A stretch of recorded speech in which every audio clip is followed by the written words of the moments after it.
Ringba, they be the king high. Now, what y'all won't do? Wanna be ballers, big shot paper callers. Welcome to the Paper Caller Show presented by Ringba. My name is Adam Young, and today we have special guest Eric Evans, the CEO and founder of HyperTarget Marketing, based out of Santa Monica, California.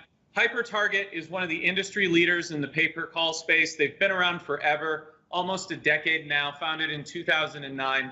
And I'm very thankful Eric could join us on the show today. Eric, let's just jump right in. Take us back to the beginning. How did you get started in performance marketing? Oh, sure. Well, it's a long, fun story. But I was here in LA. I was working in the movie industry before my internet life began. Yeah, I was doing special effects for movies. I loved it. I got a bunch of movie credits. You can look me up on IMDb. They're still there. I started making websites on the side. I had some technical skills, and I had some friends who were kind of getting involved in some internet businesses. I didn't really understand what was going on. But I made a couple sites, and some of them started getting traffic, and I didn't really know what to do or how to make money with a website. I mean, this is like back in 2007 or so. But a couple of friends of mine who were in the industry kind of explained to me how affiliate marketing worked. And they're like, oh, well, there's this thing called, Google AdSense. And there's this other thing called, performance marketing. And then, oh, well, this is a CPA network. And before I know it, I was working with Commission Junction and some of the other networks back then, just doing affiliate marketing. And I had a friend of mine who worked at Commission Junction. I won't name names here publicly, but he was a family friend. We were at Thanksgiving dinner, and we're having a few beers. I'm telling him about this stuff that I'm doing. I'm thinking about quitting my job and just doing this full time. And he shows me the ugliest website I've ever seen. It was like a top 5 website for some dating websites, and he's like, "Man, this site is making $200,000 a month." And I was like, "What? That's unbelievable. Like, how is that even possible? Like, this ugly, stupid one-page website is pulling in that much cash." And so he explained to me a couple things, and I basically just like ripped it and made another page for some other vertical. And like within a couple months, this dumb site that I built was making thousands of dollars a month. And like, it was close to my salary that I was making at this awesome movie industry special effects job. And I was like, how is this possible that I worked on this for like 2 months and I'm almost making my salary, like a good job, like a cool job in the movie industry? How is this possible? So I had to go for it. You know what I mean? I always had like the entrepreneurial bones in my body, and quit my job, started doing this. And somewhere along the way, I stumbled onto pay-per-call. At the time, like, pay-per-call was just on Commission Junction. That's all it was. And so I started messing around with that, and I found a way to arbitrage Google calls back in the day when click-to-call was pretty much unknown to people. I made a lot of money with WAP phones, which don't even exist anymore. Before you know it, that just became my thing, and it's grown from there. Very cool. And what were some of the early days like at HyperTarget when you were just getting started? What did that hustle and grind actually look like? It looked like me in my pajamas in my living room with my laptop, doing 500 things, trying to buy media, trying to do my own accounting, trying to make my own websites. I mean, everything. I was a one-man band starting this, and just like through sheer willpower, managed to make money. But the early days of HyperTarget, what I consider like a real company, was when I finally was willing to give up a little bit of control and delegate and hire people and trust people and train them. So that's when it really started. I hired a couple people, and that was the hardest part for me initially, was just delegating. You know what I mean? Like, you have all these ideas in your head, you want to do everything yourself. You feel like you're the only one who can do it. But once you start to like show people the path and become like a real leader is when the business really started to take off and scale. And the beautiful thing about the affiliate industry is it's one of the last gold rushes that still exist. Someone can come in with no money, no experience, no education or background anywhere in the world, and literally start making money overnight if they're creative and they're willing to put a lot of time in. And it sounds like your story is very analogous to a lot of other people in the space, mine included, where I just found an affiliate link one day and said, what is this? And it led down this incredible rabbit hole, which got me to where I am today. And sounds like the story is very similar for you. So what do you think some of your most painful lessons were? What hurt the most back in the day when you were getting started? Oh man, there was a few. I mean, like I definitely took some bumps and bruises. I guess naively I assumed that everybody would pay me. Like just like I'm trying to do things the right way. Like I'm building these websites and this traffic. Like everybody's going to pay me. Like there's no way someone would just not pay me.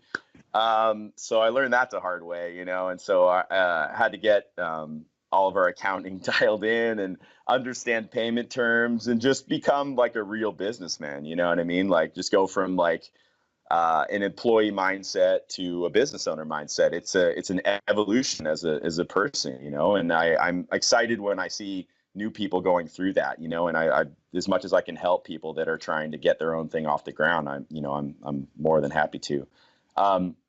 In addition to that, I mean, the other thing was probably, not putting all your eggs in one basket, especially if that basket is Google, because they're not in it for the long haul with you if you're a performance marketer. So, you got to always like kind of innovate. And, we had, in the early days, there was a couple tricks and Google made those tricks go away. So you got to constantly reinvent yourself and make sure that, you're not, you're always looking at new opportunities, or at least like trying to get some new things off the ground, like segment a part of what you're doing is like, this is what you're doing, but always kind of like save 10-20% of your time for like something new, And on the other side of that, what were some of your favorite big wins? I mean, big wins, I would say for me, more than anything, like, building our team, like really like, it sounds old school, but, we the first couple of people I hired were working out of my apartment and, but we kind of got to know each other, and then eventually we got an office and we've really built like a company culture here with an awesome team. Most of whom's been working here with me for years now. And everyone's happy, we have a good time. And I think like, our vibe, our culture, like kind of rubs off on our clients and they're like, hey, we want to work with these guys. These guys seem like a lot of fun, So I think building that, that camaraderie, that the team building, that kind of culture that we have has been a big win for me. In addition, just the longevity of some of the things we've been doing. I did start this in 2009. It seems like a long time ago. It's like an eternity in like internet years. And some of those campaigns are still running, like the same clients like that I've been working with for like close to 10 years now. It's like, it's unbelievable. I see them at the trade shows and it's like, I'm seeing like an old friend, like legitimately, so I think that really says something, like the staying power we've had and the fact that we've just consistently grown, organically, never had to take any money from anybody to build this business and just kind of naturally evolved and grew as, as things went along. So I'm really proud of that. That's the interesting thing about pay-per-call is that the campaigns don't disappear every 2 weeks. You're not cloaking something. You're not fighting your way uphill every single time you do a campaign. These things last a very long time. And that's why a lot of people are very excited about the pay-per-call space. We see a lot of affiliates coming over from CPA, learning pay-per-call, and then staying here simply because they don't have to rebuild their entire campaign and marketing method every few weeks. And that's one of the amazing things that really helps the pay-per-callers move their business forward. Outside of that, what do you think are some of the other important differences between pay-per-call, CPA, and the tactics to actually make those campaigns work? It's kind of a different mentality. I guess that the advertisers and the hand-holding that goes with dealing with advertisers is very different. Most of your clients, if you're if you've never had clients in the pay per call space, I mean, they're call centers, there's human beings there answering calls. There's a finite number of people who can take a finite number of calls per day or per hour. And managing that flow is very different. For someone who's comes from the CPA world and they're doing, they're selling some Nutra product or some kind of tactical flashlights or whatever's out there that's hot.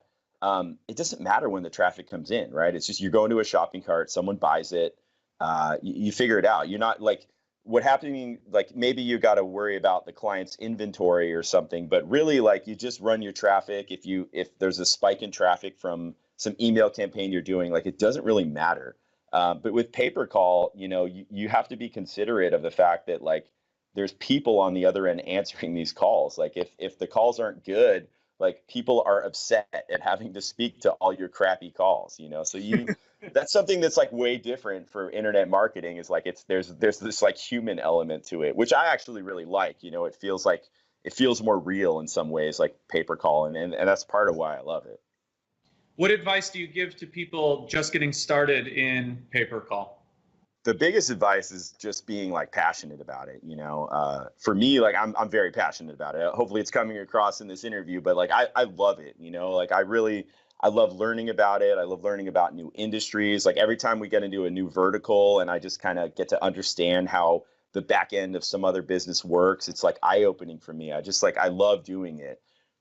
So finding something that you like. I mean, if you're trying to build a website and write content about something you just don't care about, that's going to end poorly. You're going to get bored. You're going to be what's the next opportunity? What's the next shiny object I can go after? You have to really like it. And the same kind of goes for the traffic source too. If you learn how to run Google ads and you like doing that, focus on Google. But if you don't, go to a different traffic source. You're going to get bored trying to grow your website with traffic if you don't like the other half too. So you kind of have to like both ends of it. Speaking of traffic sources, what traffic sources are good for pay-per-call that are outside of the obvious Google AdWords? Yeah, I mean, I wouldn't recommend someone jump into doing Google ads or mobile search right now. It's just competitive and it's saturated. I mean, some good traffic sources that people, maybe aren't as Facebook is obviously saturated too, but I think there's still more opportunity there with Google. I mean, the problem is I think there's a lot of consolidation now that kind of Google, Facebook, and Amazon sort of rule the world, and everyone knows it now. So you can't really you can't avoid going through those three people. But yeah, I mean, I would say pick something you're interested in, and it also depends on, I guess, your skill set and your budget. If you're good at if you're technical and you're good at making websites. Maybe focus on that, link building and stuff. If you're good at writing content, maybe, do something there. If you're, whatever it is that you like doing or something, there's a traffic source that's out there, if you're super technical and maybe even pops or something, there's a lot of different things. There's a lot of weird stuff out there in the internet. You could find something, What are some of the tools that you would recommend for affiliates to use to get started in pay-per-call or even just grow and scale their business? I mean, there's a lot of great tools out there. I mean, there's a lot of different, tracking platforms and things like that are doing well these days. I mean, there's obviously Ringba, there's Invoca, and there's, so there's a lot on the inbound side, that you kind of have to understand how all the call tracking works to be successful. So in addition to driving traffic and generating the phone calls, getting your head around the call routing and concurrency limits and dynamic numbers and things like that, just getting your head around how all that works is definitely going to help for pay-per-call, because it is unique. I mean, that part of it, the whole phone call part of it, is different than any kind of CPA marketing out there too. And also the outbound side, that's kind of making a comeback. There's solutions out there for something old school, right? Something we all know about, outbound dialing. It's it's nothing new, but there's some new technology out there that makes it really easy and efficient. And that's starting to come into play a lot more in the pay-per-call space too. What are some of the benefits of working with a pay-per-call network as opposed to trying to go direct, say, to all these different call centers? Sure. Yeah, I mean, especially if you don't have your own like tracking platform set up, and also you don't want to deal with a lot of back-end clients. We make it easy for everybody. I mean, that's really like what value we bring to the table. Is we have everything set up. Some of our campaigns have dozens of buyers on the back end, these very complicated schemas of budgets and concurrency caps and states and call center hours, and this whole web we have to weave together to make like a successful campaign. Um, for publishers, like not having to deal with all that and just basically saying, here's a phone number, we'll pay you this per call. You don't have to deal with any of that. Like if advertisers are complaining about your traffic, like we deal with it, like we keep people happy. You know what I mean? Like I like to say it takes two to tango, and we keep everybody dancing. Like a lot of times, like if these advertisers and publishers were working directly together, like these deals would fall through. Like we've become very good at navigating how to keep everybody happy. That's a really important distinction to make between pay-per-call and CPA. There's a lot more to manage on the back end. It's not just simply how much cap you have for your Nutra campaign. You literally have to line up inbound calls with humans to answer those calls, and all sorts of different criteria or licensing. Like Eric just mentioned, the states. A lot of insurance agents have to be licensed to take calls in different states. So they have to manage all of that on the back end. So there's significant advantages to working with a network instead of going direct in pay-per-call over any other type of CPA. What do you think some of the biggest opportunities in pay-per-call are right now for new players and old players alike? Off the top of my head, I'd say, I guess bridging like data with pay-per-call. Like I said, this outbound dialing stuff, like there's a lot of opportunity, and also that kind of helps with consistency, right? So as boring as this sounds, like learning about the TCPA laws so you don't get yourself in trouble, but basically, getting leads and getting them on the phone and transferring those calls all through like automated processes is really like a big trend right now. And there's always like new verticals that are popping up. Like if it's hard to get into something that's really saturated, like an auto insurance or something like that, where there's just like tons of competition and it seems really obvious. But sometimes like things come my way that are sort of out of the box that you don't think will work well, and then like all of a sudden, it turns into a big thing. Like we had a campaign running for a while that was like passport expediting, right? Like I would never think that is something that anyone needs, but there's tons of people that need that like every day, and like most of those people have questions, right? Like for pay-per-call, if it's like you're never going to put a lawyer in your shopping cart and be like, you're my lawyer now, you know what I mean? It's like you gotta talk to people. So there's definitely verticals where this is still new. It's only been around a few years, and so I see people out there like developing their own verticals almost, which is really exciting, like bringing something new to the table. And, we've tried to do some of that stuff too.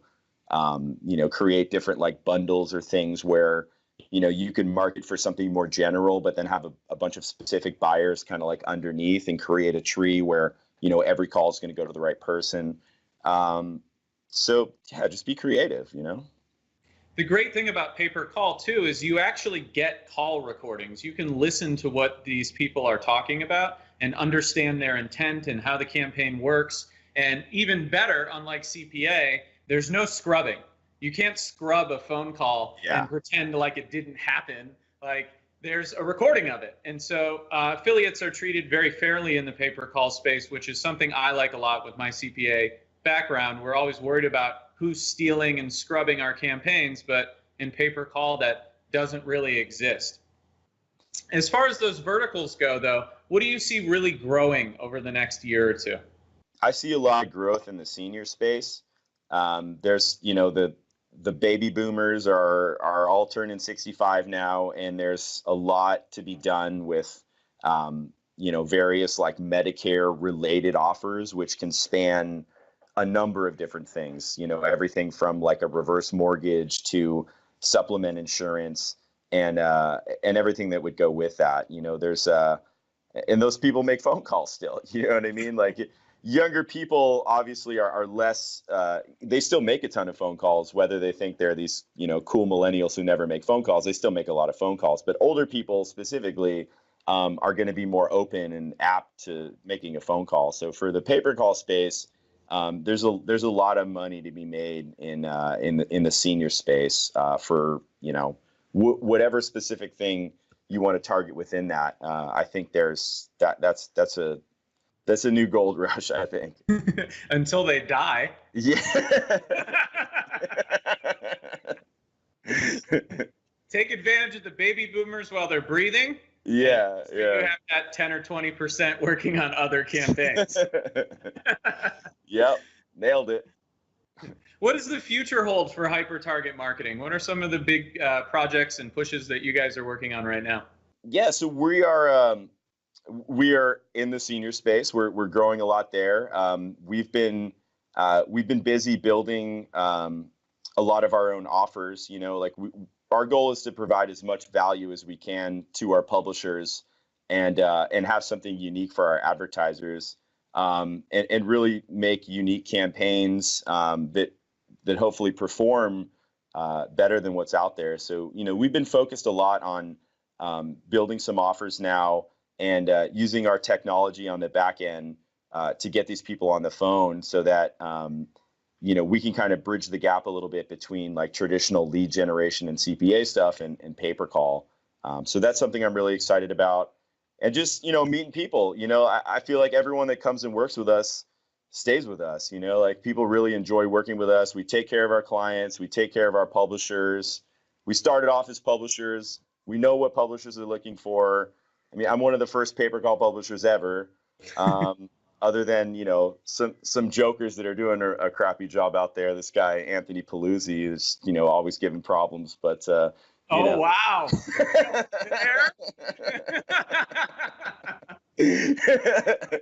But, work with HyperTarget. So. We are not cutting that, Eric. I hope Well, thank you so much for joining us today. This was an amazing call. How can people get a hold of HyperTarget Marketing if they want to do business with you guys? Our website's the easiest place to start. HyperTarget Marketing, all one word.